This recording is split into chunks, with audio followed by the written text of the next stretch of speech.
जय जगन्नाथ। 2001 नवेम्बर 15 अर्थात आजिर दिन में कवि भानुजी रावकर देहावसान घटी। से थिले भक्त कवि मधुसूदन रावकर नाती। नवेम्बर 3 रे कटकर कालीगली ठारे जन्मग्रहण करथिले। आजीवन अविवाहित थिले। सांबादिकता और शिक्षकता थिला तांकर वृत्ति। मातृभूमि कलिंग आदि रे सांबादिकता करथिले एवं मसूरी स्थित लाल बहादुर शास्त्री प्रशासनिक विद्यालय रे 17 वर्ष भाषा शिक्षक रूपे कार्य करथिले। 1955 मसीहा बेलू कवि ओडिया कविता मध्यकु प्रवेश करती। मधुसूदन राव भली तांको कवितारे शाणित श्रृंखलित और सुंदर भाव देखा मिले। आधुनिक जीवनचर्यार जटिल रूपकु से कवितारे दर्शाई।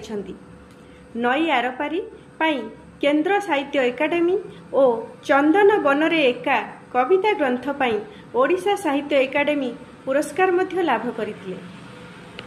तांकर सारस्वत लेखनी को सार्थक करिथिबा लेखागुड़िक मध्यरे विषाद एक ऋतु, रक्त मांसर कविता, शब्द संगे श्रृंगार, हलदी पत्रर बास्ना, जह्नर रक्त धला आदि अन्यतम।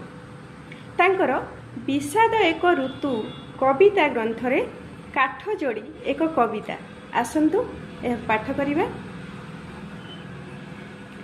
काशफूल घास। काशफूल घास कुमारीर मुह परी मसृण आकाश। काशफूल घास कुमारीर मुह परी मसृण आकाश।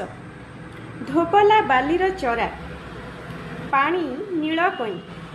मुठा मुठा बाली बिंची सोई रहे काठ जोड़ी नई। काठ जोड़ी स्वप्न देखे दूर क्यों समुद्रर कथा। काठ जोड़ी स्वप्न देखे दूर क्यों समुद्रर कथा। आज सबु चुपचाप बाली बाली खाली नीरवता। ए बाली रे बुली जाए मन मोर बाली रे गाधाए। छोट छोट पानी धार काशफूल घास। होरी खेल सारी देई ऊर्ध्वश्वास दिनर सूरज। होरी खेल सारी देई ऊर्ध्वश्वास दिनर सूरज। संध्या आसे सहर को टपी होई पत्थर बुरुज। काठ जोड़ी स्वप्न देखे काशफूल धोबला बाली रे।